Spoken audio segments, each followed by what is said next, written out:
Isso aqui.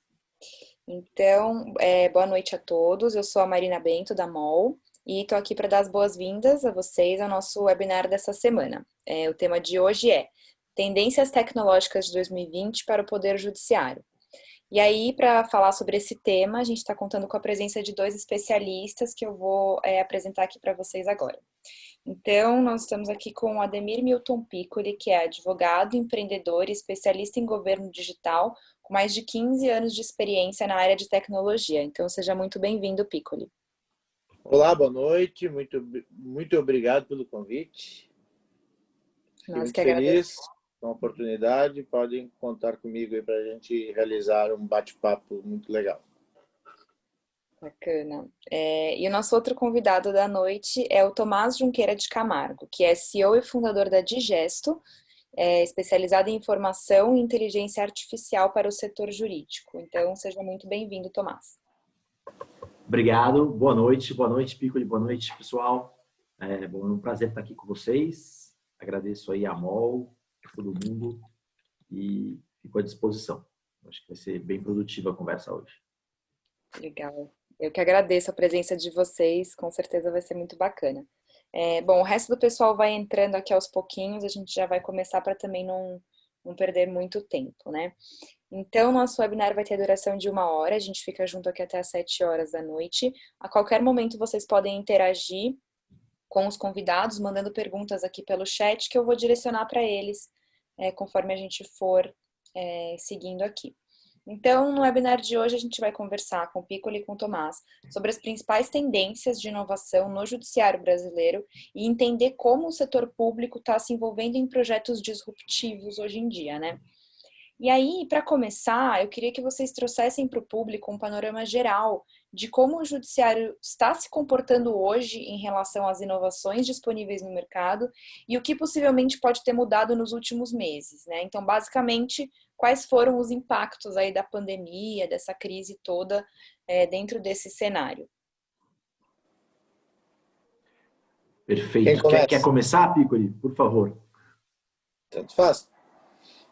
Bom, pode ser?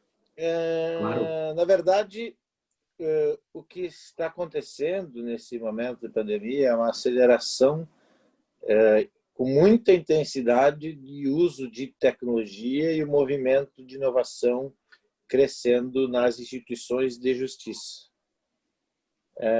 A gente teve uma rápida resposta das áreas de tecnologia ao disponibilizar ferramentas, disponibilizar condições para que as pessoas, de uma semana para outra, até menos disso, pudessem estar atuando e colocando sua atividade em dia. Em menos de uma semana, praticamente todos os tribunais do Brasil conseguiram disponibilizar infraestrutura para que as pessoas pudessem atuar de forma remota. Então, foi muito rápida essa resposta. As pessoas realmente perderam medo de determinadas tecnologias, coisa que antes isso era ainda uma questão cultural, era uma barreira, levaria, sei lá, talvez 7, 8, 10 anos para ter essa aceitação tão rápida. E não só de videoconferência, a gente pode observar a videoconferência em si para interrogatório, para sessões de julgamento, para posses, sustentação oral, audiência, assim, muitas formas, e a gente viu também que os tribunais começaram a melhorar a sua atuação nas redes sociais, melhorar a sua comunicação diretamente com a sociedade, informando a primeira videoconferência para casamentos, para posse, viu-se muitas notícias de comunicação sobre o uso das tecnologias em todo o Brasil. Então, foi de uma forma muito acelerada, pessoas que antes tinham algum tipo de resistência para atuar através de uma ferramenta de videoconferência, perdeu-se completamente esse medo. Também, não só a videoconferência, mas também ferramentas, por exemplo, como o WhatsApp para intimações, que antes alguns tribunais mais ousados já tinham consolidada a ferramenta como um meio de promover intimação. Alguns tribunais ainda tinham certo receio que, com a pandemia, perdeu-se completamente, mudou-se a percepção e hoje também é uma ferramenta que está sendo utilizada. Outra coisa que foi muito importante, na verdade, não sei se dá para falar que o lado bom da pandemia, né? Não sei se ela tem lado bom, mas essa aceleração tecnológica, ela antecipou algumas etapas, antecipou um pouco do futuro. Por exemplo, a digitalização do acervo, que não, em alguns tribunais isso ainda não era prioridade, agora é prioridade total. Na verdade, vários tribunais acabaram criando projetos para digitalizar os processos em papel, porque se deram conta que eu consigo atuar de forma remota no processo virtual, mas o processo físico faz o quê? Precisa de dados, precisa cada vez mais evoluir para uma instituição orientada a dados. O magistrado, o promotor, o defensor, cada vez mais serão mais gestores, tomadores de decisão baseados em dados. É por isso que qualidade de dados, falar de digitalização, isso é fundamental para depois utilizar outras ferramentas como Big Data, inteligência artificial, todas as outras tecnologias, elas dependem de um dado, dependem de dado com qualidade, depende de uma informação digital. Então, acelerou-se muito esse processo, vários tribunais estão de forma muito intensa contratando aí, ou desenvolvendo por conta própria ferramentas que possam virtualizar acervo para melhorar a sua base de dados, para ter qualidade de dados e para poder facilitar essa evolução essa evolução para que as instituições realmente sejam mais orientadas a dados e consigam facilitar. Principalmente uma coisa que é muito preocupante, que vem há muitos anos sendo prioridade, metas do CNJ relacionadas à celeridade processual. O judiciário hoje convive com um cenário ainda de cerca de 78 milhões de processos em estoque. Cada juiz julga, na média, 1.800 processos anuais. Ele deveria julgar quase 7.000 para dar vazão ao volume. Ou seja, é humanamente impossível. E existe uma pressão por produtividade muito grande. Os juízes já estão no limite da sua capacidade de julgamento. Mas, diante desse cenário de volume de processo e a crise também, ela acaba intensificando a entrada de processos. Então, já tem sinais de que tem aumentado o volume de processos novos que estão sendo ajuizados na justiça. Então, na verdade, precisa-se automatizar o processo de tomada de decisão. Aí vem essa segunda etapa da minha fala, que é a parte da utilização de robôs. A gente, inclusive, na próxima terça-feira, dia 25, tem um webinar específico sobre os robôs do judiciário. Aí tem o Larry, do TJ do Paraná, a Elis, do TJ de Pernambuco, o Vitor, do Supremo, o Atos, do STJ, Horus, Sócrates, são várias ferramentas. Naquele dia específico, são 11 ferramentas que estarão sendo apresentadas e debatidas, são 3 painéis desse webinar, para discutir o uso de inteligência artificial e os robôs no lado dos tribunais. Ou seja, é uma onda que também veio para ficar. A inteligência artificial é uma tecnologia que já está se consolidando, tipo assim, já estamos aceitando a tecnologia, agora tem que discutir quais são os limites. Então, um dos painéis, depois de manhã, são 2 painéis para discutir os robôs, e à tarde discutir futuro e estratégia da inteligência artificial no judiciário. E no dia 16 de setembro tem um outro evento que vai tratar dos limites éticos da inteligência artificial. Ou seja, não há mais dúvida de que algumas tecnologias estão já consolidadas. Por exemplo, nuvem. Já tem tribunais adotando totalmente o conceito de nuvem para o processo judicial eletrônico. Ele já nasce nativamente em nuvem. Não é mais uma questão de ir ou não ir. É quando ir, como ir e quais dados eu vou levar para a nuvem. Inteligência artificial. Perfeito. Já está se consolidando também como uma tecnologia. Iremos adotar a inteligência artificial. Quais os limites? Essa é a discussão. Então, blockchain é uma tecnologia também que já está assim, já tem estudos, já estão se criando grupos para estudar o potencial que essa tecnologia tem para integração, para segurança. Então, são tecnologias que vêm surgindo aí como as tecnologias que têm o potencial de transformar a justiça brasileira. Eu acho que essa é a minha contribuição inicial. Bacana, Piccoli. Obrigada. Acho que é legal que tem vários assuntos Legal. aí também que a gente vai abordar ao longo do webinar, né? Então, Tomás, agora se quiser também Claro, falar. claro. Acho que o Pico ele falou aí, cobriu vários aspectos. Acho que de mais marcante é que o judiciário aí vem aí num movimento de digitalização antigo já, né? Desde 2006 eu considero o marco inicial aí quando os PDFs aí os diários oficiais se tornaram PDFs. Depois de 2013, 2014 para cá com o processo judicial eletrônico. Mas acho que o que é interessante destacar aí, se atendo bem à questão do que a gente viu na pandemia, a grande estrela, sem dúvida nenhuma, foi a adoção da videoconferência para a realização de audiência. Tanto os atos internos, né, mas eu foco muito na interação com o jurisdicionado. Então, o uso das audiências por videoconferência, eu diria que foi o grande destaque aí da justiça durante essa pandemia, né? Quando começou isso, ficaria uma dúvida, como você imaginaria a justiça funcionando sem audiência, sem essa interação? Mas ela rapidamente disponibilizou, né? Tribunais usaram ferramentas diferentes, o CNJ teve um movimento usando uma plataforma WebEx, o Tribunal aqui de São Paulo usou a plataforma da Microsoft, enfim. Mas você viu vários tribunais usando diferentes plataformas, mas o interessante é que isso funcionou. Na parte que eu entendo mais, que está mais ligada ao nosso dia a dia, no que se refere às relações de consumo, eu acho que é um negócio que veio e deveria vir para ficar, porque eu acho que se as empresas conseguirem se organizar com essa questão da audiência ocorrer via videoconferência, é mais fácil de você colocar um preposto que efetivamente tenha capacidade de decisão, que entenda do negócio da empresa, um advogado preparado para eventualmente fazer um acordo na própria audiência. Eu acho que isso pode caminhar para tornar essas audiências mais produtivas, né? A audiência de conciliação tem até juiz que dispensa, ela deveria ser essencial aí para o funcionamento do judiciário, é a chance que você tem de, na presença de um terceiro ali, efetivamente mediar, chegar a um acordo. Acontecia que era virtualmente impossível para as empresas conseguirem mandar a gente para todas as comarcas do Brasil. Em muitos casos, ela virava aquela coisa bem pro forma e que muitos juízes acabaram abandonando isso.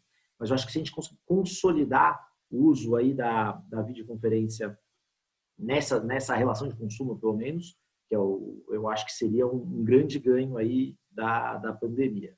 O segundo ponto é a questão das citações eletrônicas. Isso é uma coisa que eu também achei que eu vi um movimento mais forte. No Estado de São Paulo era um tabu, nunca tinha feito, agora ele já começou a fazer. Eu acho que ele iniciou com o Itaú, mas já convidou outros grandes litigantes para fazer a citação eletrônica, que ela faz todo sentido, ela está prevista na lei, está prevista no código. O CNJ prevê o domicílio eletrônico e economiza papel, é mais segura, economiza com correio.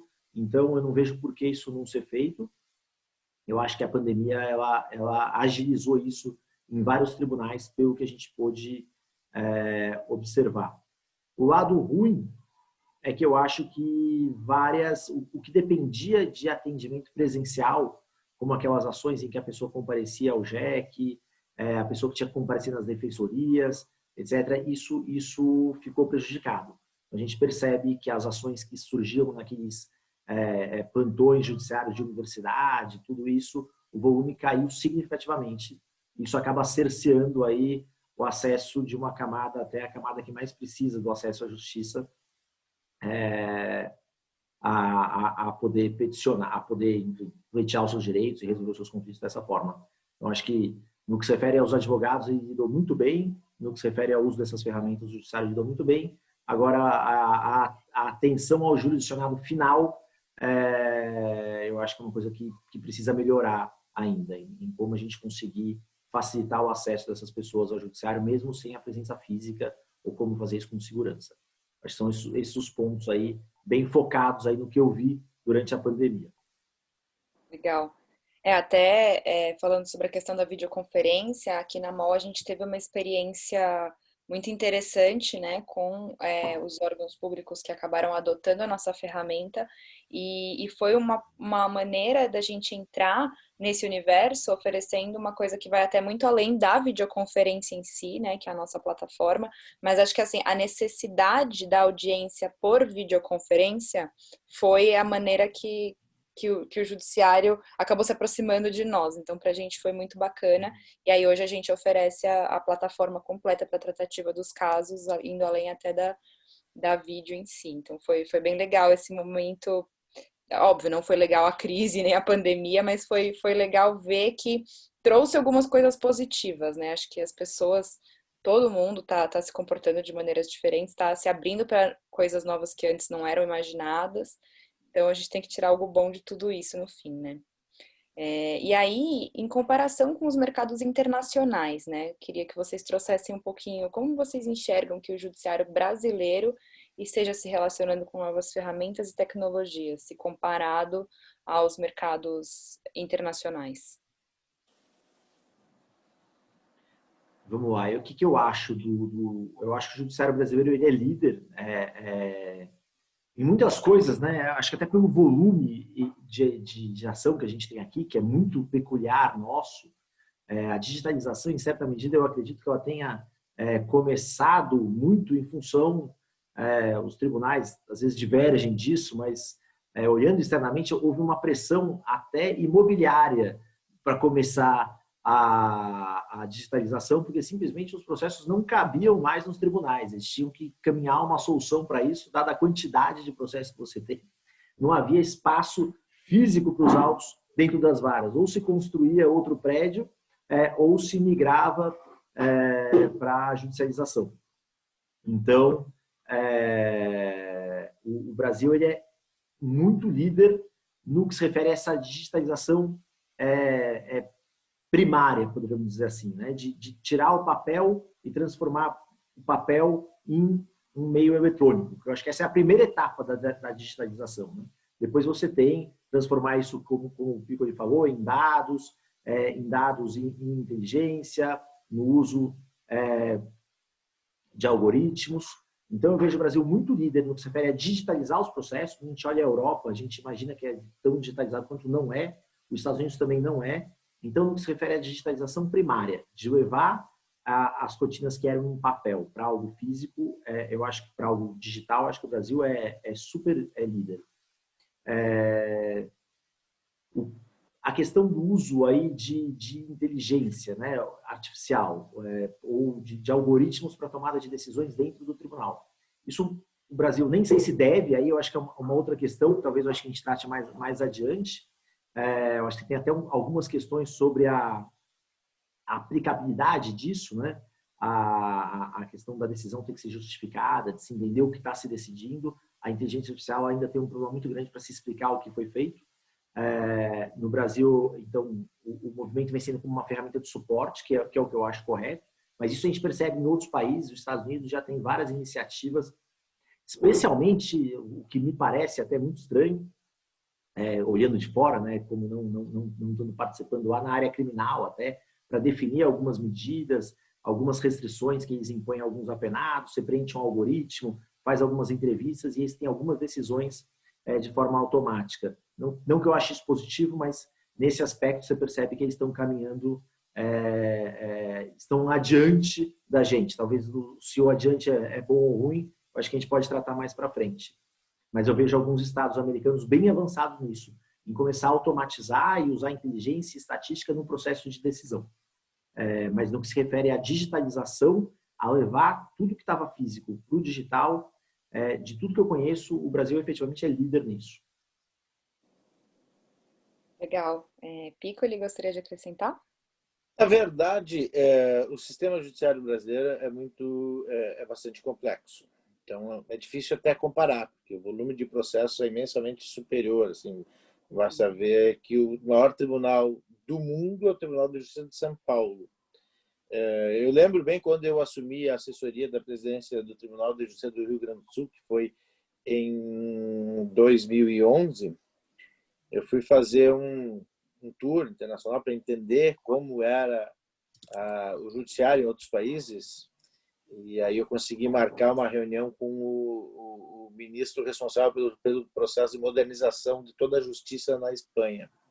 Eu consegui uma audiência, fui conversar com ele, tinha um orçamento lá gigantesco e me assustei quando fui conversar com ele, porque ele até ficou curioso com o meu pedido de audiência, que eu queria conhecer a estratégia de modernização da justiça espanhola, e ele estava de passagem marcada para conhecer o processo de digitalização ocorrido no Superior Tribunal de Justiça, porque ele queria buscar inspiração para a modernização, ou seja, não tinha nada de alta tecnologia. Foi um processo de digitalização simples que aconteceu no STJ, que já era inspiração para eles.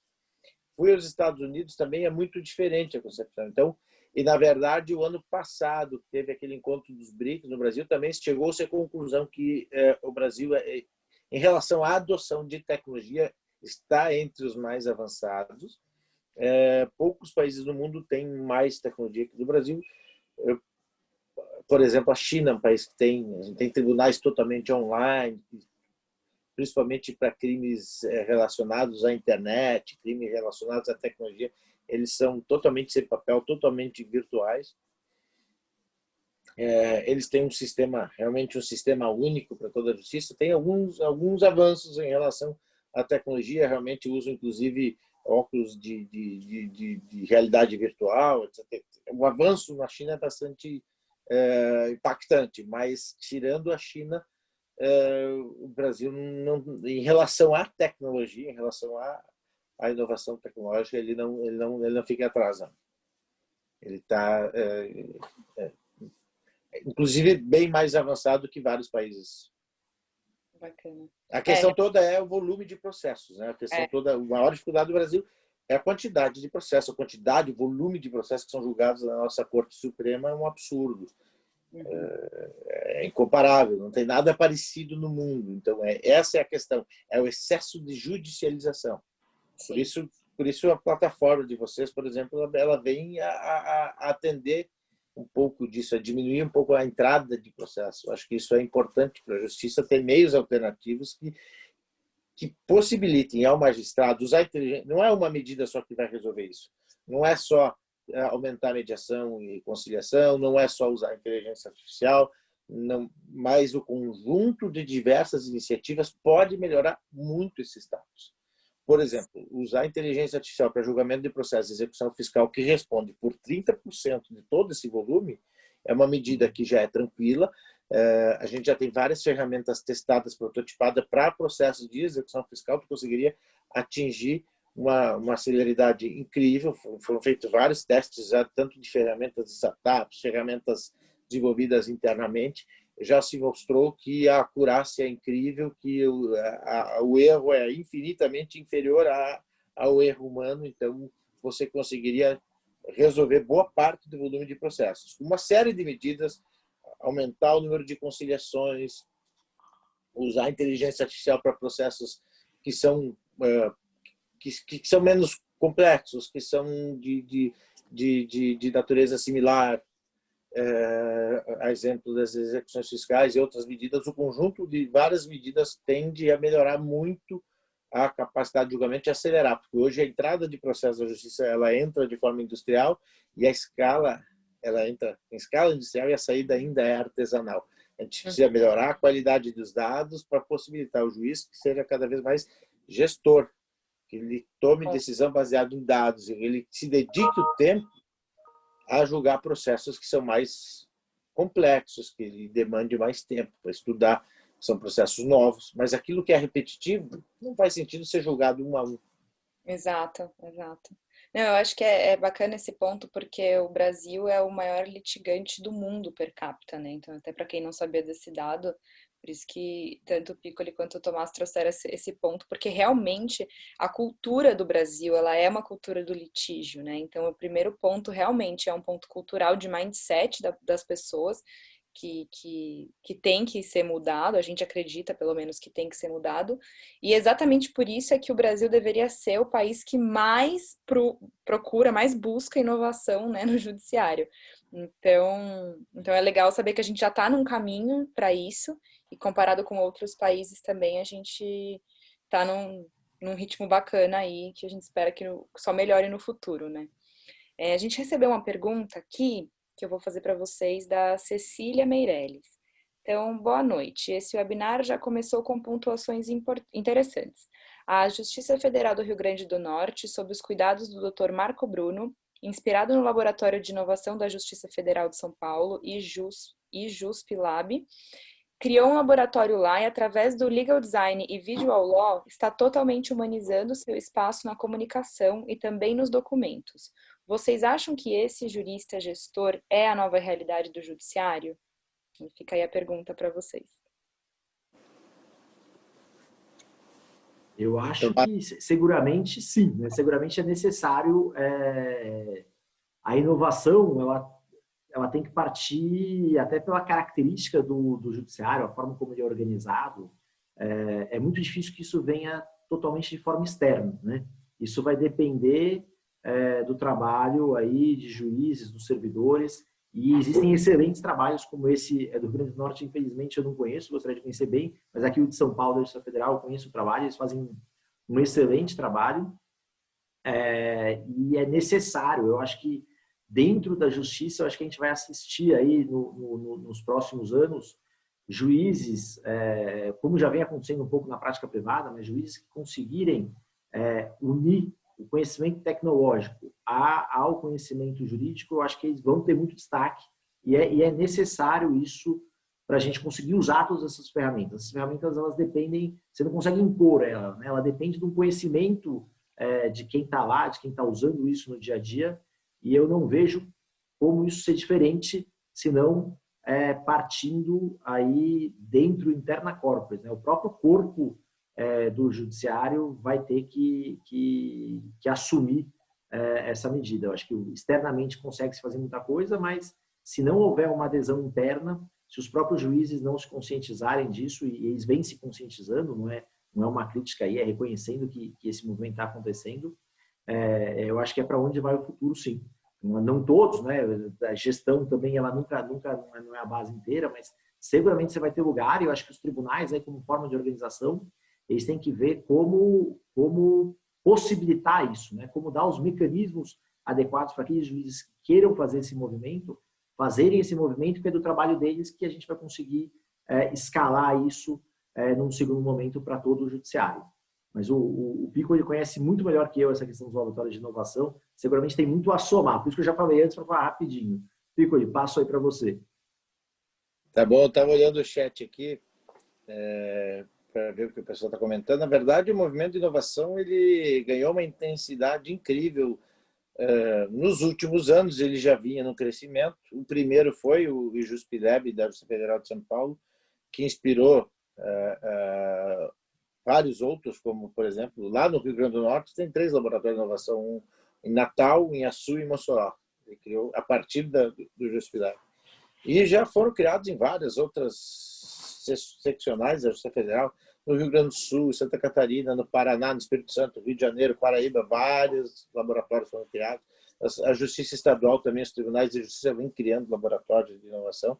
É um movimento que é um caminho sem volta, um movimento que não vai parar. Ele tem algumas características, por exemplo, de ser bem distintas da área de tecnologia. A área de tecnologia geralmente é conduzida por um servidor. A inovação ele está sob a liderança de um magistrado. Isso faz toda a diferença. Alguém que conhece o negócio, que leva para a mesa discussões de problemas reais, daquilo que ele precisa para melhorar não só a gestão da sua seccional, do seu tribunal, mas também o processo decisório. Esse movimento é um movimento que, com certeza, ele vai transformar a justiça brasileira, não tenho nenhuma dúvida. Eu vejo assim, uma legião de magistrados que, na verdade, são intraempreendedores, que querem fazer a diferença, querem arregar sua manga, que vão para uma sala, colar post-it, ficar horas e horas trabalhando em horário que ele não tem, de nenhuma forma, ele está sendo remunerado, por isso ele está fazendo isso porque quer fazer a diferença. Isso a gente vê juízes, desembargadores, até servidores que querem transformar a justiça dentro do laboratório. E também tem os laboratórios que está surgindo, a gente já vê um crescimento que tratam da ciência de dados, até de forma distinta. Tem laboratório de inovação, tem laboratório de ciência de dados e tem alguns que estão integrando as iniciativas. E tem também incubadoras que tratam do desenvolvimento de ferramentas de inteligência artificial. O que eu gostaria de chamar a atenção é que a disciplina do direito e tecnologia estão cada vez mais próximos. Os profissionais da área de tecnologia, dentro dos tribunais, vêm buscando cada vez mais entender de direito. Vejo vários CIOs estudando direito, porque querem entender mais o negócio. e eu vejo muitos magistrados estudando ciência da computação, inteligência artificial, buscando aperfeiçoamento na área de tecnologia. Então, as duas disciplinas estão cada vez mais próximas e isso só tem a ganhar tanto as instituições quanto o próprio cidadão, que é a razão de existir das instituições públicas. Então, eu sou um otimista, sim, assumo, mas eu não sou otimista de graça, eu vejo os sinais acontecendo. Eu acompanho o Brasil todo, o ecossistema de justiça, e isso muito me inspira quando eu encontro essas pessoas que querem fazer a diferença e que não só querem, estão fazendo a diferença. Legal. A gente tem que ser otimista, né? Não tem como. A gente tem que sempre ver um futuro melhor aí no meio de todo esse caos, principalmente. Acho que eu concordo com você, Piccoli. Estamos juntos aí nessa. E acredito que o Tomás também. Com certeza. Vamos lá, então, para o próximo tema. Na opinião de vocês, quais ramos do direito, né? Então, falando de civil, trabalhista, enfim, tributário, quais são os ramos do direito que mais estão sendo beneficiados por esse movimento de digitalização e transformação de relacionamentos no judiciário?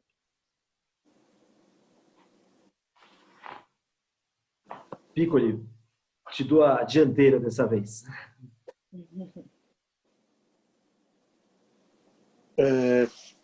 Me repete só.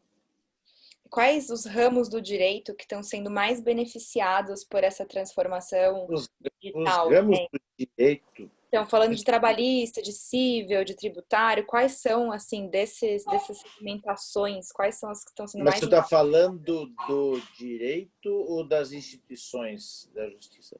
Do direito. desses tipos de caso, né? Então, quais são os tipos de caso que estão sendo mais beneficiados com essas transformações?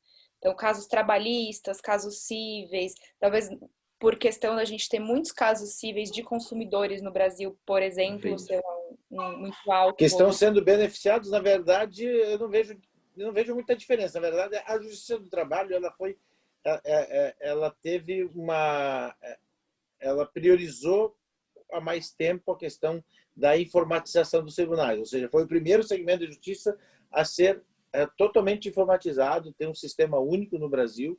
Teve um presidente lá umas meia dúzia de anos atrás, o Dalazen, que instituiu a obrigatoriedade de um sistema único. Teve muito, como é que eu vou dizer, até alguma polêmica, porque alguns tribunais já tinham uma solução própria instalada e tiveram que dar um passo atrás, mas hoje toda a Justiça do Trabalho reconhece que foi importante essa unificação. Então, a Justiça do Trabalho hoje, toda ela usa o mesmo sistema de processo judicial eletrônico e foi a primeira a acabar com a entrada de papel, ou seja, ela teve algum benefício por já ter tido esta prioridade há alguns anos. A Justiça Federal também, por ser uma matéria mais simples, né? Matéria que tem menos complexidade, ela também teve uma evolução mais rápida. Os tribunais conseguiram informatizar. Hoje são muito poucos os processos físicos que tramitam ainda na Justiça Federal. Agora, a Justiça Estadual realmente é a justiça que está mais próxima do cidadão, é a justiça que trata de questões familiares, criminais, cíveis como um todo. Então, é onde a justiça realmente acontece no dia a dia, que tem mais influência da vida das pessoas. Então, ela é onde tem o maior volume de processos, os maiores tribunais, maior acervo, maior dificuldade. Com certeza, ela tem uma velocidade um pouco menor que as outras duas, mas eu diria que são dois mundos distintos, antes e depois da pandemia. A pandemia acelerou tudo. A pandemia acelerou o processo de transformação digital de uma forma que não tem presidente, não tem gestor, não tem CIO, ninguém que conseguiria chegar nem perto do que aconteceu agora. Avançou-se mais em 4 meses que em 10 anos. Dá para afirmar isso diante de tamanha aceitação, a implementação, a priorização. Hoje a gente está no meio de um congresso de tecnologia, encontro de tecnologia e inovação do Ministério Público. Eu nunca vi tanta gente da área fim envolvida no encontro de tecnologia. O debate hoje pela manhã e ontem também era entre procuradores gerais, discutindo tecnologia, ciência de dados, inovação, blockchain, inteligência artificial. Não estou falando de diretor de tecnologia, estou falando de CIO, estou falando de procuradores gerais de justiça. discutindo inovação aberta, discutindo startup, como é o caso de Pernambuco, Rio de Janeiro, Florianópolis. Então, é um mundo completamente diferente, tanto o reconhecimento de que a tecnologia é fundamental, mas a pandemia ela acelerou tudo. A gente está em outro mundo quando se pensa em justiça nesse momento. Bacana. Eu acho que o que o Piccoli falou tem toda a razão nos efeitos da pandemia. Eu, tradicionalmente, a resposta que eu dava a essa pergunta é que o setor que primeiro se beneficiou, digamos assim, o ramo que primeiro se beneficiou disso, foram as procuradorias da Fazenda. Né? Para ajuizar as execuções fiscais, eles foram muito ágeis, desde o início de usar APIs, modelos padronizados. Então, eles rapidamente se aderiram e se beneficiaram aí dessa plataforma digital. Né? Pós-pandemia, digamos assim, nesse novo normal, em si ficando a questão das audiências virtuais, e isso vindo para ficar, aí eu acho que o setor mais impactado, e acredito positivamente, como foi aqui no início, vai ser a questão do direito do consumidor. O direito do consumidor ele é muito volumoso no judiciário, os conflitos são resolvidos muito via judiciário, e está ineficiente. A solução ela é claramente ineficiente na forma como está. Né? As empresas têm dificuldade em se defender, as soluções as decisões acabam sendo meio díspares, né? Dependendo da comarca, dependendo de onde você vai, ela é decidida de formas muito diferentes, gerando algumas vezes até certas injustiças. Então, acho que se você conseguir aí ter essa audiência inicial, essa audiência de conciliação sendo efetiva, e até a única forma disso acontecer que eu enxergo é via a videoconferência, eu acho que a gente vai ter uma revolução aí no direito do consumidor. E aí o caminho tende a ser até uma redução, acho que no segundo prazo até uma redução das demandas. Porque as empresas vão aprender a lidar, resolver o que é problema mesmo, tem muito abuso também, o que é o abuso vai ser detectado rápido, e eu acho que o judiciário vai conseguir separar o que é abuso, o que não é abuso, de forma melhor no momento em que você tiver uma primeira audiência na qual você consegue fazer um acordo, reconhecer se há uma falha ali na prestação do serviço, acordar uma indenização justa para o cidadão, para o consumidor. Então, acho que assim, no novo normal, quem mais se beneficia, se essa digitalização vier para ficar, quando se refere às audiências, eu acho que é o consumidor. No passado, eu acho que quem melhor aproveitou isso, até por ter muito mais recursos, né? O judiciário ele ainda é muito reticente em liberar acessos, em liberar APIs para a iniciativa privada. Ele sempre prefere liberar isso para o MP, para o Estado. Mesmo o Estado, como sendo advogado, como sendo procurador, ele acaba tendo uma série de, talvez, não queria chamar benefícios, mas ele tem facilidades, ele tem acesso a APIs, acesso a uma série de coisas que a iniciativa privada ainda não tem. Então, foi o fiscal, nesse momento, eu acho que é o consumidor. E o que causa mais preocupação é que eu acho que tem coisas que efetivamente não podem ser totalmente virtuais, como você tem toda uma área aí da infância, a área de violência contra a mulher, a área de família, no qual eu acho que ainda é essencial que você tenha aí audiências presenciais, em que a justiça esteja presente na frente do cidadão. Uhum. Legal.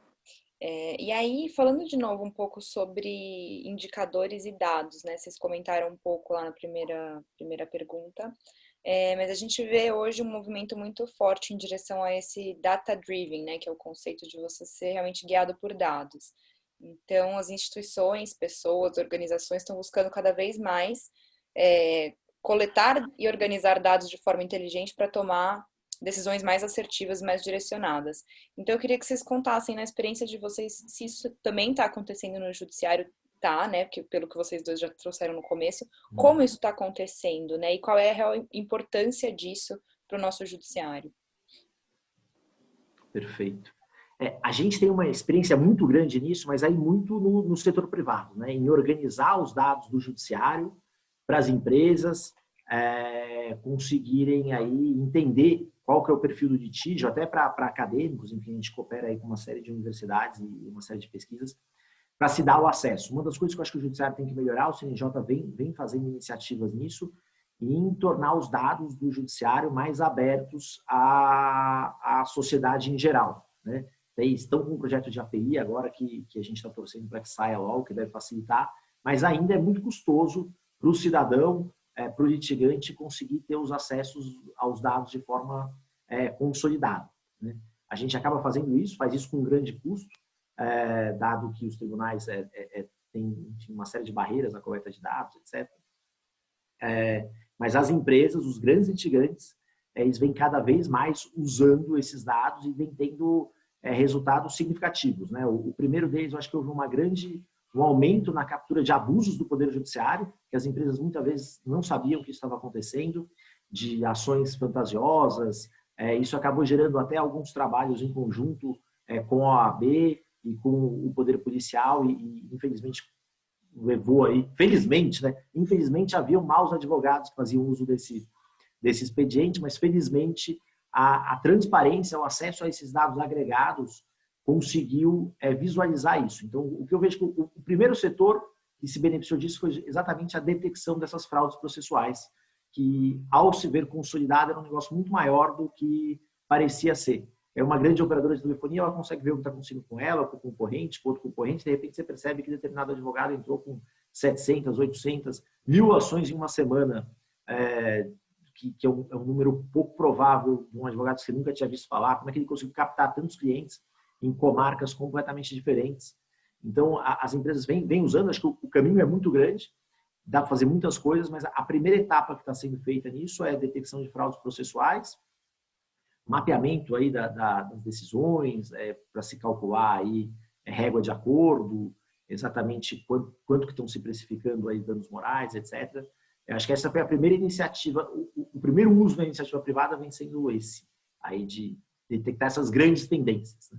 Quando você bota os dados, o que é mais fácil ver no primeiro é o outlier, e o outlier normalmente é o picareta ali que está fazendo aquela coisa completamente fora do padrão. Isso é o que salta aos olhos numa primeira análise. Agora, com esses dados organizados e estruturados, o caminho é enorme, né? A gente está, eu acho que eu sempre falo que a gente na fase 1, a gente deve chegar aí na fase 10 e isso vai melhorando de forma exponencial. O que você fazia um ano atrás se torna padrão e você vai melhorar muito, né? E assim vai. Então, um pouco minha visão é essa. Legal. Piccoli?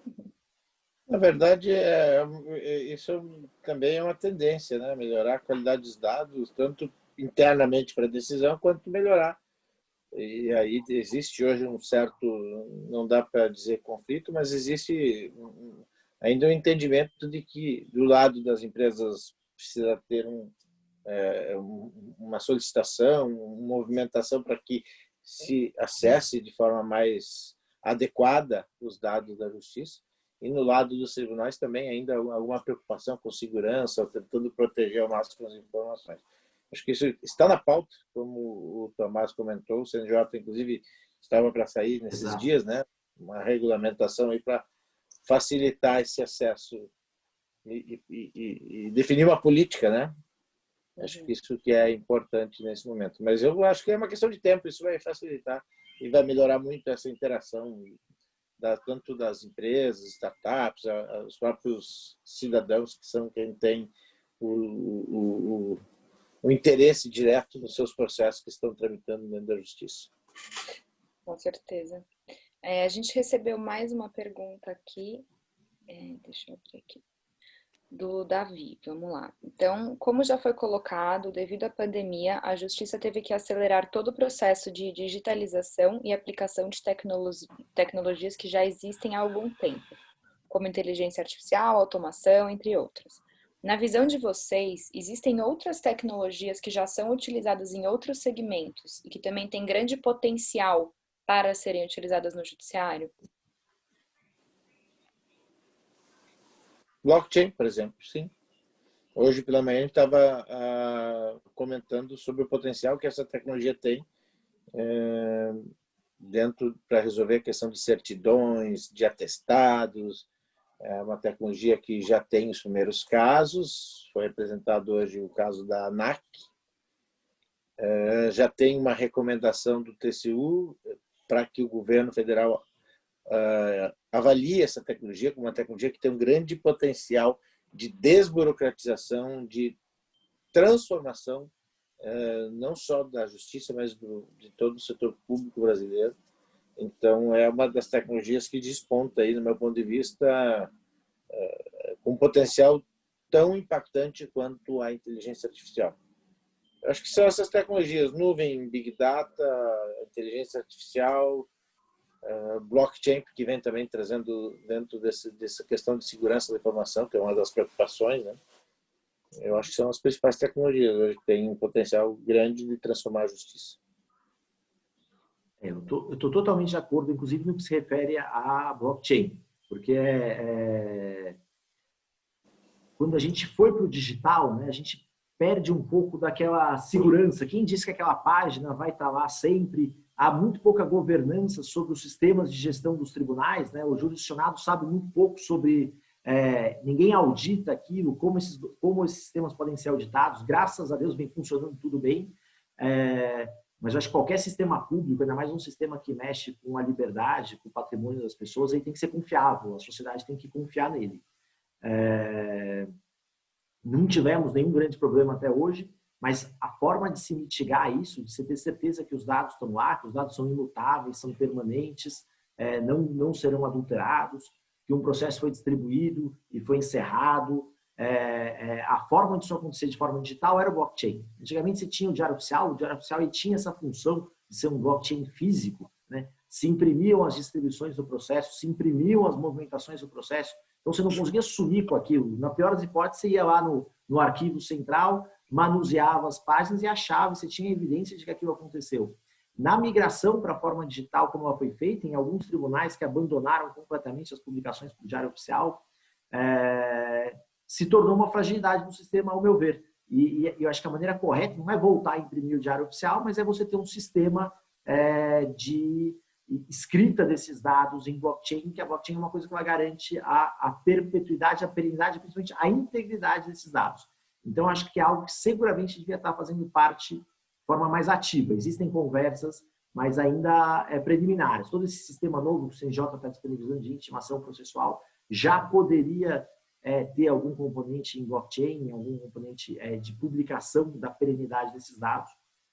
Não tem, mas eu acho que é um caminho que seguramente tem que fazer parte. A gente tem que conhecer mais os sistemas têm que ser mais auditáveis, os dados que estão lá, o cidadão tem que entender melhor como esses dados estão sendo tratados. Com certeza, concordo com vocês. O blockchain é uma tecnologia que veio para realmente trazer uma segurança muito grande em diversos procedimentos tecnológicos. A gente aqui na MOL mesmo, a gente usa blockchain para rastrear as entregas dos convites, né, para realizar as sessões ou as tentativas de negociação, de construção de acordo. E dessa forma a gente consegue garantir que foi entregue ou que a pessoa efetivamente recebeu aquele contato, né, teve aquela tentativa. Então é bastante importante e eu enxergo que seria muito importante também numa visão geral para o judiciário como um todo. Acho bem bacana vocês terem trazido esse ponto. E aí, aqui para a gente começar a entrar no encerramento, que a gente tem mais 8 minutos aqui, se vocês puderem contar um pouquinho como funciona na prática os projetos dos laboratórios de inovação, né, que tem hoje no judiciário. Então, como que eles funcionam, se eles são bastante ativos, se eles trabalham com contratação de ferramentas internas ou só desenvolvimento interno. Contar um pouco curiosidades assim sobre como funcionam esses laboratórios.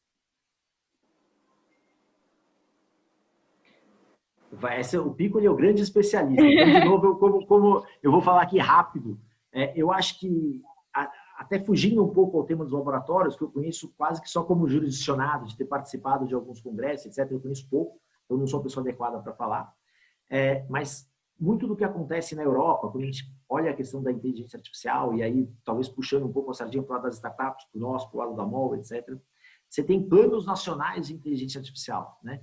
E o judiciário ele é um grande investidor de tecnologia, ele é um grande produtor de dados.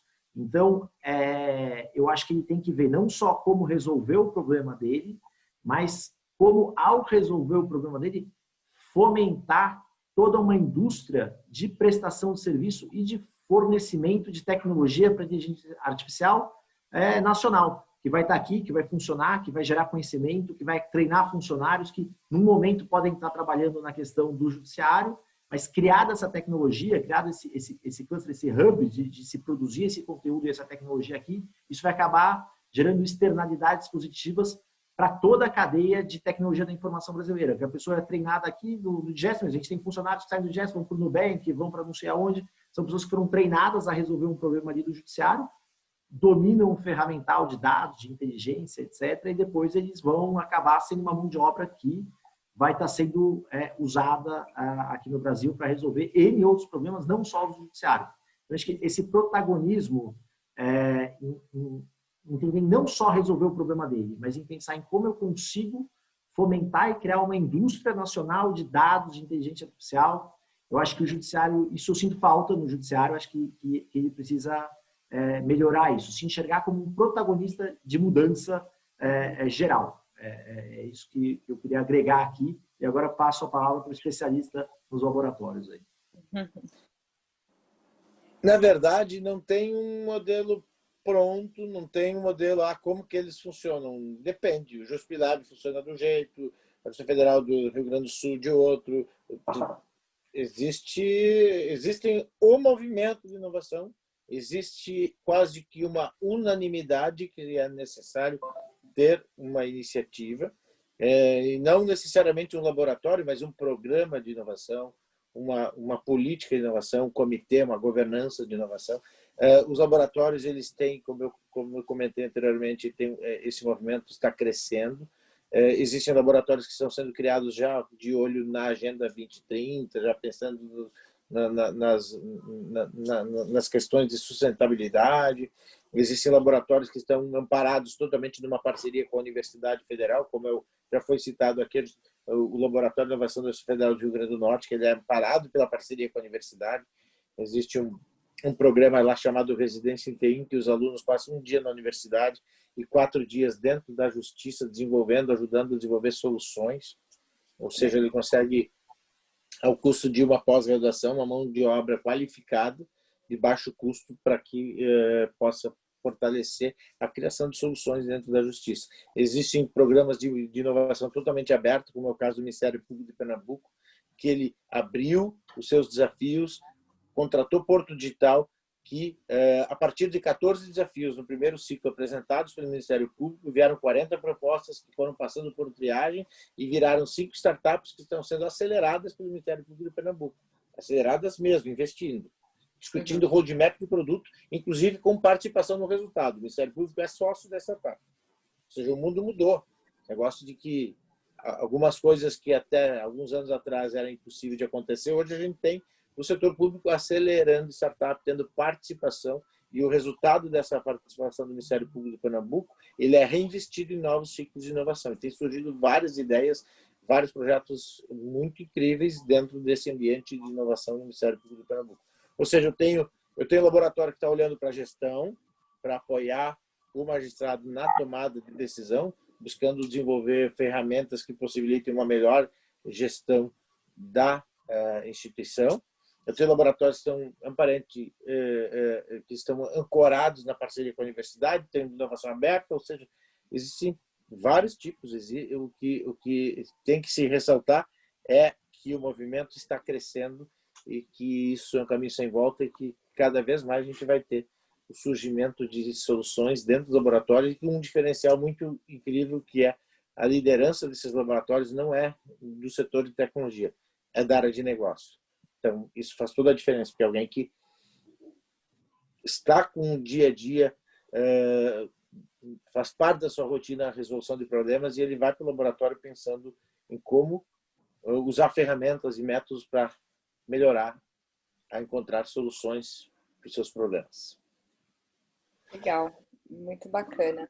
E aí, então, para encerrar, eu queria que vocês deixassem uma consideração final aí, uma mensagem final para o pessoal que está assistindo a gente. E aí também, Piccoli, se você quiser falar um pouco sobre as iniciativas do Judiciário Exponencial, né? Então, o Prêmio de Inovação, o ExpoJude que vai acontecer em outubro.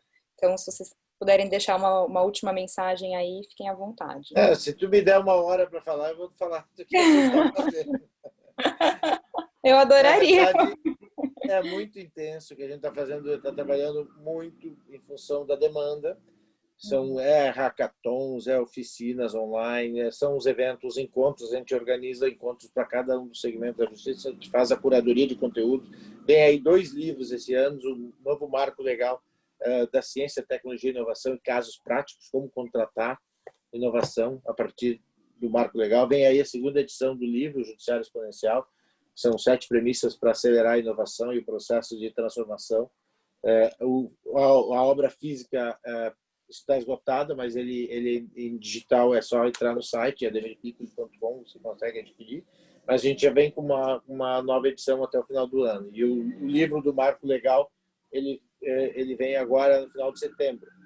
Tem a organização de webinars sobre ciência de dados, sobre os robôs do judiciário, como eu comentei, no dia 25 a gente vai apresentar todas essas ferramentas que vêm sendo discutidas no judiciário. Isso é tudo sempre sem custo de inscrição, sempre ao vivo no YouTube, no canal do Judiciário Exponencial. A gente transformou completamente o nosso negócio, a parte de relacionamento toda online, a parte da consultoria de inovação, toda ela sendo desenvolvida online, a educação, que são as formações, os cursos, os workshops, as oficinas. Está muito intenso, está muito acelerado, a gente nem dá conta de lembrar de tudo, todas as iniciativas que a gente vem desenvolvendo. Mas quem quiser nos acompanhar, se inscreva no nosso canal, no Judiciário Exponencial, acompanhe nossos canais no Telegram, no Instagram, nosso site, por lá a gente comunica e divulga tudo o que está acontecendo. E também no meu perfil no Instagram, lá na bio, consegue ter o link para todas essas iniciativas. Bacana. O prêmio de inovação que vai reconhecer dentro do judiciário, a gente lançou um prêmio, estava organizando isso, recebendo os projetos, né? São 4 categorias: inovação na gestão, inovação tecnológica, liderança exponencial, que é o líder patrocinador do projeto de inovação, e categoria especial de enfrentamento da crise, inovações que surgiram para enfrentar o problema da pandemia. Isso vai acontecer durante o ExpoJude, que é o maior congresso de inovação, tecnologia e direito, também que ocorre de 13 a 16 de outubro. Evento 100% online, com muito conteúdo, com muita interação e com a feira dos tribunais. No ExpoJude acontece a feira, onde os tribunais vão e montam o seu stand para mostrar as suas tecnologias, porque a gente defende muito a ideia do ecossistema, de atuar em ecossistema, não precisa reinventar a roda. Se alguém já fez, vai lá e troca com ele, busca uma ferramenta e sai a partir de onde o outro chegou, e aí tu consegue, de uma forma colaborativa, acelerar a transformação digital. Muito legal. Muito legal. Piccoli, você me deve um livro desse. Eu até mandei, a Marina é prova. Eu falei, poxa, eu fui comprar seu livro no site e não tinha. E agora eu quero uma cópia dessa 2ª edição. Aí. Então, aqui do meu lado, eu queria deixar até um convite, né? A gente sempre é uma empresa muito voltada ao setor privado. Em março desse ano, a gente inaugurou nosso primeiro projeto público, que é o sistema de busca do Supremo Tribunal Federal. A jurisprudência mudou todo o sistema, um sistema completamente novo. Então, eu queria deixar um convite para vocês conhecerem o sistema e até retornarem aí com eventuais feedbacks e o que pode ser melhorado. Ele está no ar desde o final de março. Eu acho que agora eles vão acabar com o sistema antigo, vai ficar só esse sistema que foi todo baseado em inteligência nossa, desenvolvida por nós, que torna o sistema mais rápido, extrai artigos de lei, referência à legislação, então ele facilita todo o trabalho da biblioteca também. A biblioteca ela faz um excelente trabalho em extrair as referências, a doutrina, a jurisprudência citada, a legislação. Então a gente facilita esse trabalho, não é que ele substitui, mas ele automatiza uma primeira leva de extração desses dados. Então seria excelente se vocês pudessem visitar o sistema e retornarem, vocês que estão à frente da inovação, retornarem com eventuais comentários aí para a gente. Nossa estreia no setor público aí do judiciário. Que legal. Bom, primeiro queria então agradecer vocês dois, Tomás e Piccoli, por estarem aqui com a gente hoje. Acho que foi muito legal, foi muito conteúdo bacana. Agradecer também a presença de todo mundo que assistiu, que acompanhou aqui com a gente. Espero que tenha sido tão positivo para vocês quanto foi aqui para mim. Pelo menos aprendi bastante. E convidar todos também a seguirem a MOL nas redes sociais. Nós estamos no Instagram, no Facebook e no LinkedIn como Mediação Online. Vocês podem acompanhar, a gente tem feito webinars todas as quintas-feiras, às 18 horas, então fiquem de olho quem quiser participar dos próximos. A gente tem alguns webinars também gravados, muitos falando sobre temas que a gente até citou aqui, sobre dados, sobre legal design, lá na nossa academia MOL, então mediaçãoonline.com/blog. Então é isso, pessoal. Boa noite a todos, muito obrigada pela presença e vamos continuar tocando os nossos projetos aí, que tem muita coisa bacana para fazer. Perfeito. Boa Obrigado, noite. pessoal. Tchau, tchau. Valeu, muito obrigado. Boa noite a todos. Obrigado. Tchau, tchau.